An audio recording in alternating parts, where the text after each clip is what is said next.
While the Orioles' core roster is pretty much set at this point after the Corbin Burns trade, the O's are going to continue adding to the fringes, adding to the edges between now and open day. And they did that twice over the last day or so, adding a couple of infielders in Nick Maton and Liván Soto that could help this team in 2024. We'll get to those two pickups plus a couple of big W's for some Orioles in arbitration coming up on this episode of the Locked On Orioles podcast.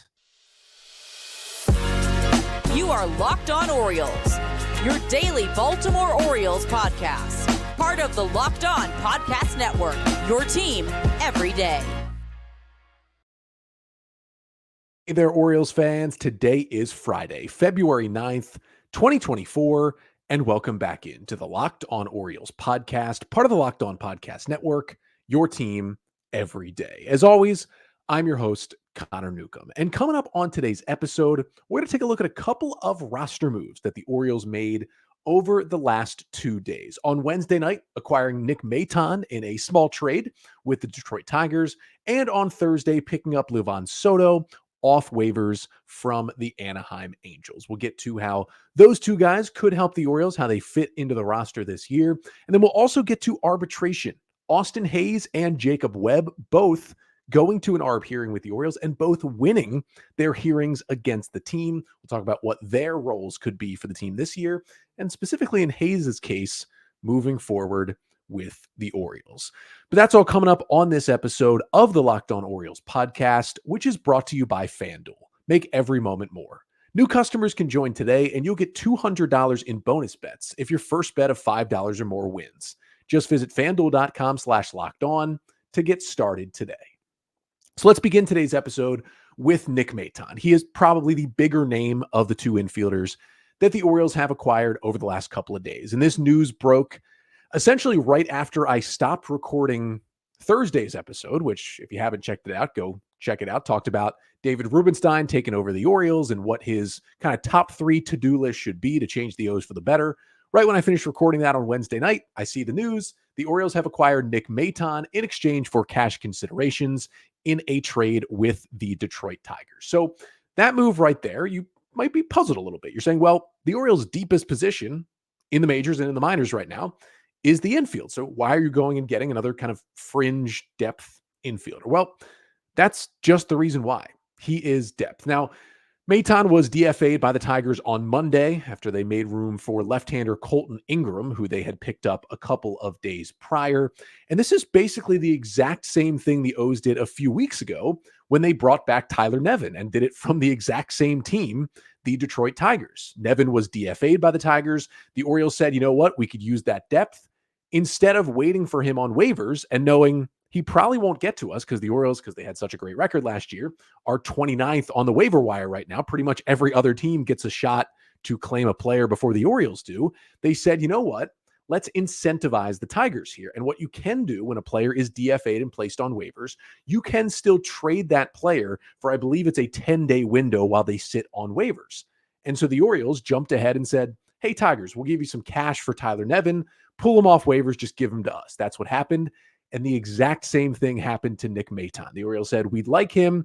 Hey, Tigers, we'll give you a little cash, pull him off waivers, and just trade him to us. And that is what happened there as well. So he gets a spot on the 40-man roster, which after that move was up to 39 players with one open spot. Now, who is Nick Maton? Well, he's 26 years old, but actually in about 9 days, he'll turn 27. So this is his age 27 season. And he's essentially a super utility player, was a 7th round pick for the Phillies back in 2017, throws from the right side, but hits from the left side, and was a pretty good minor league player with the Phillies and made it to the big leagues with Philadelphia in 2021. He played in 52 games that year for the Phillies and was mostly a defensive replacement pinch hitter, only had 131 plate appearances, hit 256, was a below league average hitter, but he showed some solid tools, and the Phillies gave him another chance in 2022 because while he was never a top prospect for the Phillies, I believe his highest ranking was 13th in the Philly system via Fangraphs. At one point, he was a 40 future value type of prospect, a guy who Eric Longenhagen of Fangraphs basically described as, hey, he'll probably be a utility man in the majors with a ceiling of being a solid regular. So not any kind of star prospect, but a solid player in the minor leagues. And he got a chance in 2022 with the Phillies. He was hitting really well in AAA. He came up to the big leagues. And while he only had 85 plate appearances in those 35 games he played for the Phillies in 2022, because he was mostly a pinch hitter and defensive replacement, he hit 5 homers, hit 250, which was good for a 135 WRC plus. Now, again, incredibly small sample size, less than 100 plate appearances, but 35% better than league average when he was hitting. And that caused the Phillies to keep him on the postseason roster for a couple of rounds, including he was on the Phillies 2022 World Series roster when, of course, they lost to the Astros in 6 games. And Maton actually appeared in one of those World Series games, got 1 plate appearance, went 0 for 1, but he was on the Phillies World Series roster. They found that he was, good enough, relevant enough, helpful enough to have him on the World Series roster when they're trying to win a championship. But after that, that was it for Maton's time in Philly. Last offseason, he was traded along with Matt Vierling, of kind of a similar player who has a little bit higher upside, another utility guy. Both of them were traded to the Detroit Tigers in exchange for back-end flame-throwing left-handed reliever Gregory Soto. And the thought was Maton and Vierling are both kind of part-time players in Philly, but when they go to Detroit, a much worse team, looking for a lot more offense, they will surely get an everyday chance. And I think that was the thought from the Tigers. Maton and Vierling both were on the Tigers opening day roster and were given a shot to win a full-time job. Vierling somewhat took it. Unfortunately, Nick Maton did not. And that's why we're at the point where a year later after the trade, he's getting DFA'd by a Tigers team that still needs some bats in their lineup. Now, he spent most of his time in the big leagues last year, although there was a chunk of playing time in AAA. But in the big leagues, the bat was just not good. 93 games with the Tigers, had about 300 plate appearances, still was not an everyday player, and hit just 173 with a 288 on base and a 305 slugging. That is just a 67 WRC plus for Nick Maton last year. And although his 13% walk rate was really good, his 24% strikeout rate was concerning. And when you read a lot of the write-ups on the prospects, specifically from Eric Longenhagen at FanGraphs, he basically talks about how Maton's always had good walk rates. They have even continued in the big leagues when nothing else has gone right for him offensively, but he still had a good eye. But he strikes out a lot. He hits the ball in the air and he doesn't make enough good hard contact. That's one of the big issues with Nick Maton. His exit velocities are just not nearly high enough to make you super excited. Now, he is versatile defensively. He played mostly second and third base for the Tigers last year, but he's also played a little shortstop, a little right field, and a little left field, both in AAA and sometimes in the big leagues with both the Phillies and the Tigers. So he's versatile around the diamond. The only issue is he's not particularly great at any of those defensive positions. By far, his best defensive spot is second base, where he's at best a little above league average, generally is a league average defensive second baseman. But at third base last year, -10 outs above average, the StatCast defensive stat. That's horrible at third base. And he didn't look crazy comfortable when he was in a corner outfield spot either. So unless he's at second, which is not one of the most valuable defensive positions on the field, he's not like a super reliable defender either. So where's the value here? Well, he can play a lot of positions, and he's a left-handed bat who has had some success, at least in 2022, hitting at the major league level. Not the case last year. So the question becomes, okay, you have an Orioles team with all this infield depth, even after trading away Joey Ortiz, still all this infield depth going into 2024. Why get Nick Maton if he's another infielder? And quite honestly, he is worse than almost everybody who's an infielder who's on the current Orioles 40-man roster. Well, depth, in all caps, depth is never a bad thing. That is why the O's got him. It's the same reason they went out and got Tyler Nevin from the same team in basically the exact same way a few weeks ago. He is depth. There is a good chance Nick Maton does not play a game for the Baltimore Orioles in 2024. He could. I'm not saying he couldn't. There's a path for him. But they just want him as depth. And just like Nevin, Maton is out of minor league options. He cannot be sent down to AAA without being DFA'd. And that's one of the reasons why the Tigers DFA'd him earlier this week. But if you need a healthy body in the big leagues for a couple of weeks, if you need somebody who can play multiple positions, Nick Maton can give you that off the bench without, the Orioles are never going to be in a spot where they have to play Nick Maton every day. Even if he's on the big league roster at some point, he's never going to be in a starting role. He's just good depth to have on your bench because he can play so many places. And if he's in AAA, if he does end up there, he's not going to take at-bats away from Jackson Holliday or Kobe Mayo or Connor Norby or any of these prospects in Norfolk. He's going to be depth there too to move around the diamond, give guys an off day when they need it. Maybe somebody gets hurt, Nick Maton can step in. And here's the big thing.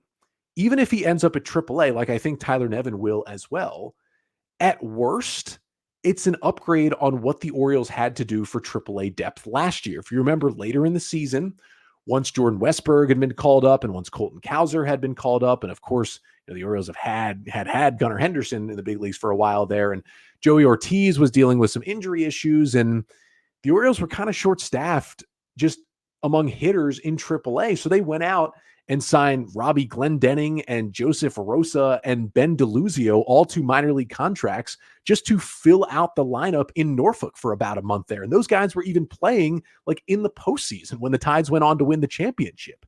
And so, yeah, you just need to go get guys when you have injuries. I get it. I mean, Hudson Haskin missed most of the year as well. Like they had guys out. Kyle Stowers was out for a while last season in AAA. But again, at the worst, you go get guys like Tyler Nevin, like Nick Maton, like another guy we're going to talk about in just a moment that have big league experience, can be really good depth for you to have at AAA just in case something happens in the big leagues where you need to call them up, but can just provide you depth. Again, they're not going to be, I promise you, the Orioles are not bringing in Nick Maton to take at-bats away from Kobe Mayo. That is not what is happening here. He's just good depth to have because he has this good big league experience.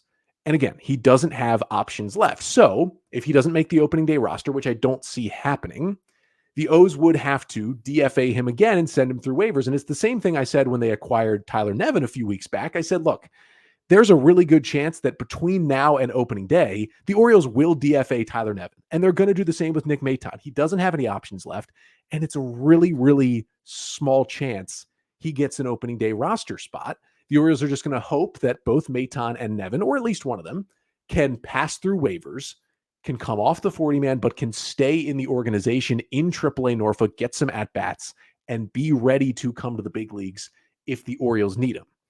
But the other thing about Maton that kind of separates him here from Tyler Nevin is I see, unless there's major injuries, I see no path for Tyler Nevin to be on the Orioles opening day roster. I think he is destined for a DFA, and the O's will just hope he clears waivers and they can get him back into AAA Norfolk where they had him originally before they DFA'd him last year. For Nick Maton, there's a slight opening because Mike Elias did say, went on 105.7 The Fan on the Baltimore radio on Wednesday, and did say that he feels if there is any opening in the Orioles infield, it is for a left-handed hitting second baseman. Remember, that was the role that Adam Frazier played last year. We all knew the O's weren't bringing him back. They didn't. He signed a one-year deal with the Royals this offseason. And so you don't have that left-handed hitting second baseman. Now, Elias would go on to say that we're going to give Jackson Holliday a lot of reps at second base in spring training. The hope there is he can be comfortable there and he can be that left-handed hitting second baseman on the opening day roster. But if you've listened to this podcast, you've heard me say, I'm not convinced the Orioles are going to put Holliday on that opening day roster. I get that there's a lot of things in the new CBA that try and stop this service time manipulation, but you can still manipulate it if you do it the right way. And maybe with the new ownership, the Orioles are going to be much less likely to do that. That's something I haven't really figured into the equation yet. But trust me, it is still not a guarantee that Jackson Holliday is on the Orioles opening day roster. And if he's not, and with Joey Ortiz now out of the picture, the Orioles might be looking for a left-handed hitting second baseman. Because if you think about their infield, if Holliday's not there, you've got Mateo, you've got Arias, you've got Westberg. Those are all right-handed hitting guys. And yes, you have Gunnar Henderson, but he's an everyday player. He's not any kind of matchup guy. So maybe they could use another left-handed hitter. And to be honest with you, if the Orioles don't plan on having Holliday on the opening day roster, for whatever reason that is, about a month and a half from now, Nick Maton would not be a terrible option to make the team as kind of a left-handed hitting utility guy, be on the bench, start once or twice a week, come into games late, and just sit there for as long as the Orioles are doing whatever they need to do for a month or 6 weeks or whatever it is before they would bring Holliday up. You could have much worse options than Nick Maton. He's cheap. He's been in the big leagues for 3 years, seems to be a good vibes guy from his time with Philly and with Detroit. Having Nick Maton be there just in case they don't want to give the job to Jackson Holliday does not hurt at all. And again, if all goes well and they do give it to Jackson, you DFA Maton, it hurts no one. If he goes away on waivers, it is what it is. We weren't planning to have him anyway. And if he passes through waivers, great. You have good depth in AAA throughout the season in case you need him. But then the Orioles did basically the same move again on Thursday, and they brought in some more competition for this potential left-handed hitting second base job that might be open for a few weeks early in the season. And the guy they brought in on Thursday in Liván Soto, a little more intriguing to me than Nick Maton is. So we'll talk about him coming up next. But first, this episode of the Locked On Orioles podcast is brought to you by Ibotta. Now, if you've been listening to this podcast, you may have heard me talk about Ibotta a few times before, but it's one of the more intriguing and interesting places that we will talk about here on the Locked On Orioles podcast. What is Ibotta? Well, think about this. The new year for many people means resolutions to save money. So stop shopping without getting anything in return. Start getting cash back in every purchase you make with Ibotta. Ibotta is a free app that gives you the most cash back every time you shop on hundreds of items, from groceries to beauty supplies to toys. So you can make sure you're beating inflation no matter what you're purchasing. And right now, Ibotta is offering our listeners $5 just for trying Ibotta by using the code LOCKEDONMLB when you register. Just go to the App Store or Google Play Store and download the free Ibotta app and start earning cash back and use code LOCKEDONMLB. That's Ibotta, IBOTTA, in the Google Play or App Store, and use the code LOCKEDONMLB.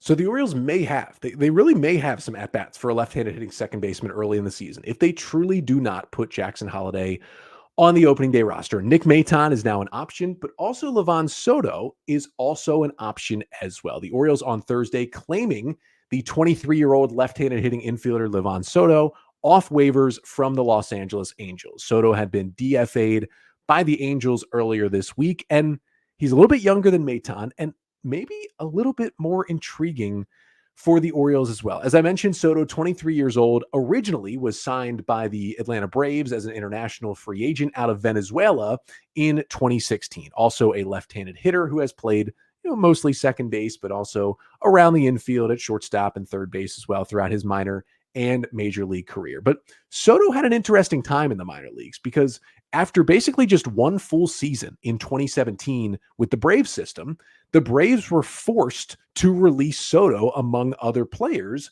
after the Braves were penalized for a whole lot of violations that they had made over years and years during the international signing period, and they were forced to release a lot of their big-time signings, and Soto was one of them who they gave about $1 million bonus to out of Venezuela to join the Braves. So he became a free agent at still 17 years old at that point, and pretty much every team out there was intrigued, and it was the Angels that were able to scoop him up. And although he was never, again, a top prospect in the Angels system, topped out at number 18 in their system on the FanGraphs prospect list by Eric Longenhagen and others, he's still an intriguing guy. Now, he's a smaller guy, 6'1", 160, and not a lot of power in his game, but Longenhagen talks about in his reports, like, solid hit tool, he can get to the ball, and he's a good defender at multiple positions as well, with not great speed, but solid speed on the base paths as well. So Soto made his way through the Angels system, and then he was able to jump up from AA all the way to the big leagues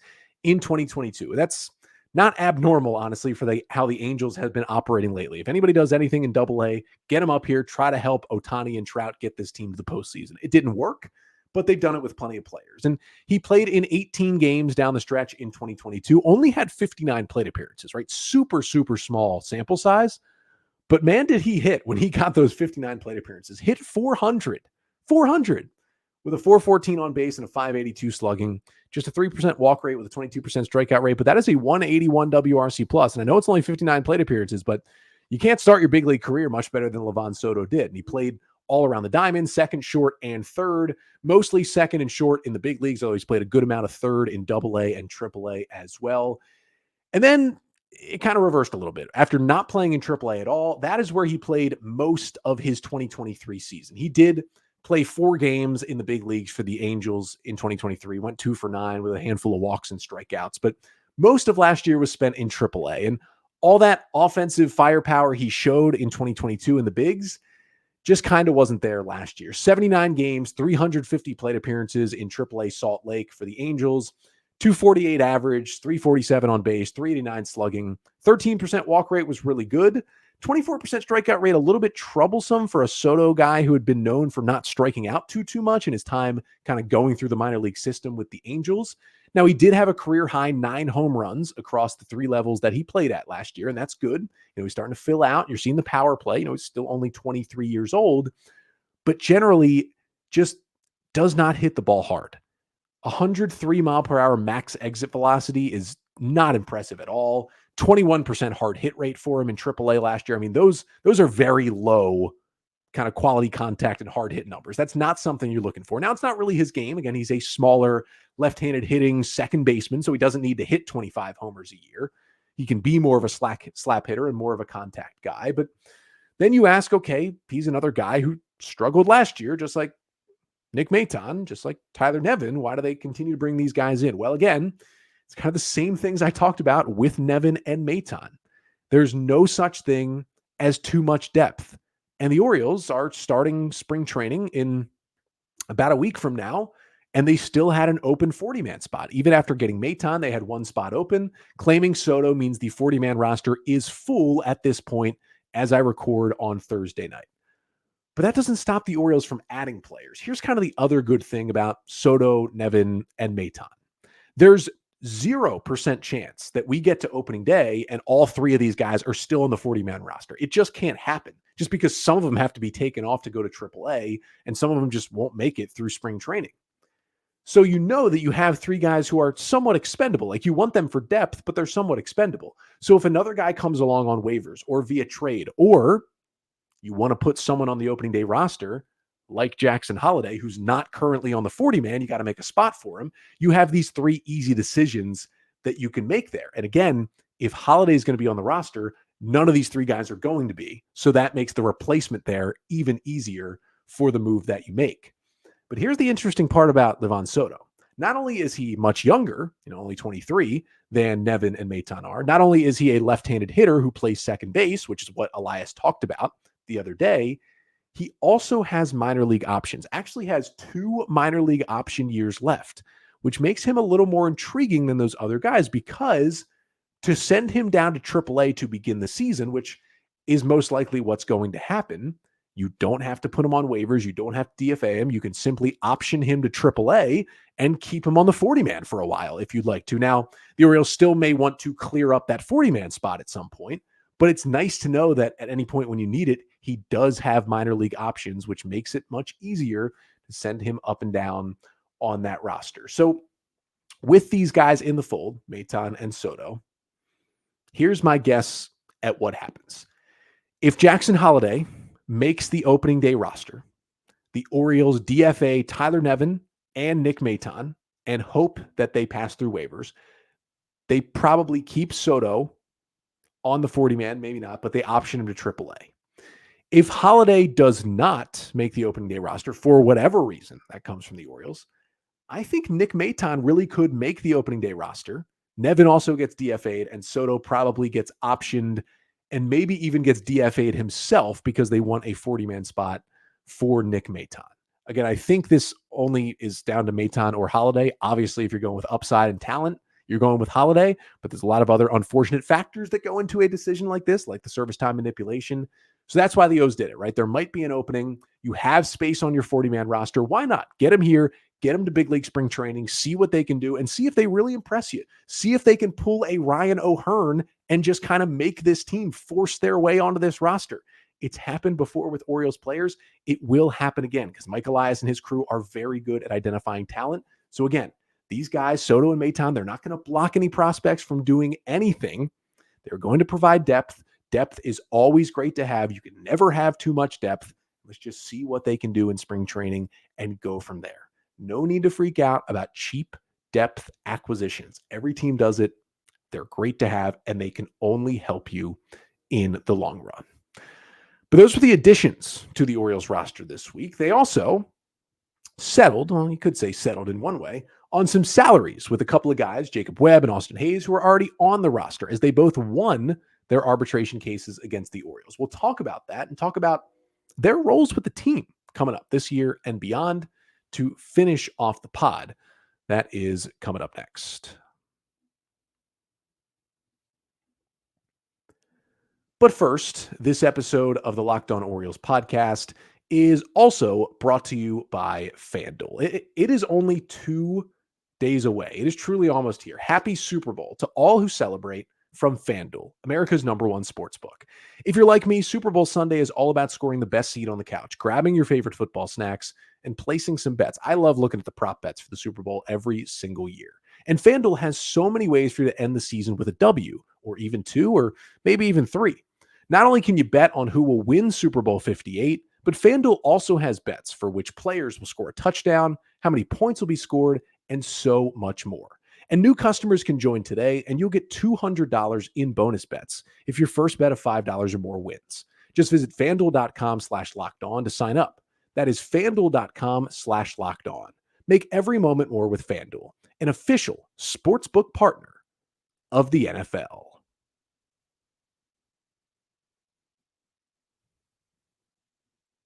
So just wanted to finish things up on today's Orioles news and notes episode on a Friday with a couple of Orioles, Austin Hays and Jacob Webb, both winning their arbitration cases against the O's. It was Hays, Webb, and then Ryan O'Hearn, who seemed to be the 3 players who had to go to an arbitration hearing with the Orioles. We still are waiting on O'Hearn's official salary figure for next year, but we have the numbers for Hays and Webb. Remember, these 2 guys were going to be on the roster still anyway.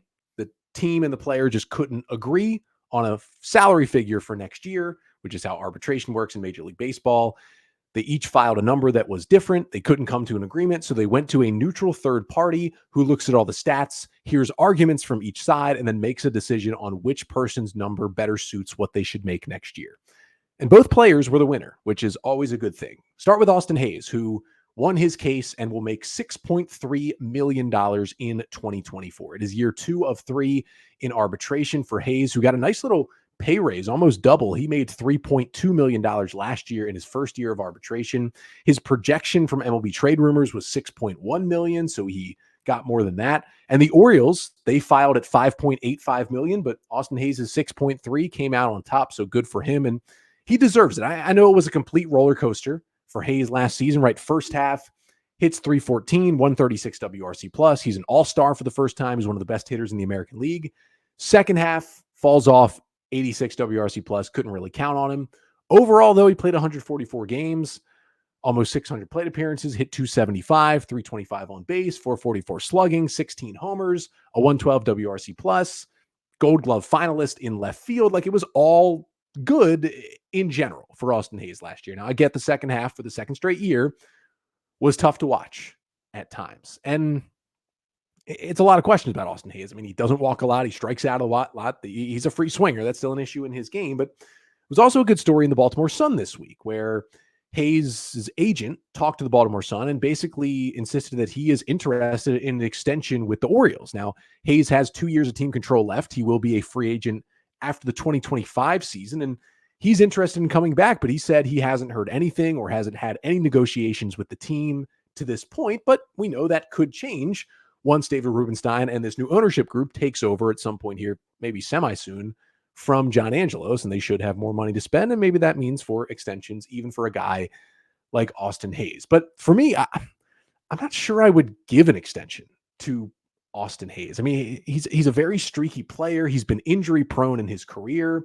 He'll be 30 when he hits free agency. And plus the plate discipline numbers are not good. Those are things that generally only get worse with age. And it doesn't really fit into how the Orioles have built this team hitter wise. They haven't built a lot of guys with plate discipline issues. They usually thrive in that category with the players that they bring up. And, you have Colton Cowser, you have Heston Kjerstad, and you may have guys like Judd Fabian and Enrique Bradfield and Dylan Beavers, coming through this outfield as well. But it also depends on how they look, how Cowser and Kjerstad look this year and how those other younger guys look next year. But On the flip side, if he's still valuable, if he's still playing a Gold Glove level left field, if he's still hitting at least a solid amount, he's still 12% above league average this year, despite the bad second half. If he's still hitting some and he's still providing you value, if you can get a cheap extension that maybe tacks 2 more years on for Austin Hays, so he's a free agent after maybe 2027 instead of 2025, even if he's just like a platoon left fielder, like him and Colton Cowser are platooning at that point. Like if he's still helping your team and David Rubenstein is here and has more cash to spend, why not do it? I just think if the Orioles are being a little more picky with the extensions, Austin Hays to me is probably not a guy that's going to get one, but he's done some awesome things with the Orioles. He's been around for a long time. Remember, he debuted all the way back in 2017. That's when the Orioles were still, at one point that season, a winning baseball team. It's been a while, but I think it's going to end for Austin Hays after 25 or maybe even after this year if the Orioles can work out a trade. But it's been a good time with him. And hey, again, if he's cheap and he's still valuable, there's no hurt in bringing him back as well. And then Jacob Webb was the other guy who also won his arbitration case. Now, this one was pretty annoying. The Hays one was annoying because, okay, he's been through so much. Why are you going to trial with Austin Hays? And I'm sure there were Orioles people there and arguing to the judge in front of Hays and trying to knock him down. The Jacob Webb one, he won his case and will make exactly $1 million in 2024. The Orioles filed at $925,000 to pay Jacob Webb. They went to essentially a third-party trial over $75,000, not $75 million, $75,000. John Angelo still has his stamp on this team at this point. I mean, why are we going to trial over $75,000? But anyway, Jacob Webb gets his $1 million. Good for him. He joined the O's on a waiver claim from the Angels in August. The O's needed a little bullpen help. They were getting tired. And remember, those first 9 appearances from Jacob Webb, he didn't give up a run. 8 2/3 innings, 2 hits, scoreless, 12 Ks, 2 walks. We were like, the Orioles just found their new relief ace off the waiver wire. Then he started to struggle a little bit more down the stretch. Overall with the Orioles, 22 innings, 25 appearances, 3.27 ERA, 25% K rate, 11% walk rate was a little high. And he had a couple of really bad outings. But if you take out his 2 blow-up outings that he had in September, it was a 1.29 ERA in 21 innings. That's a pretty good, that's a very small sample size, but a pretty good stretch from Jacob Webb. He also did not pitch well in the postseason, pitched in both games 1 and 2 in relief, and gave up a home run in both of those appearances. Not very good, did not help the Orioles have any chance at winning that series against the Rangers. But listen, he's got 3 years of control left before he's a free agent. And at this point, he's on the roster bubble. Now, it could help him, the fact that he is out of minor league options.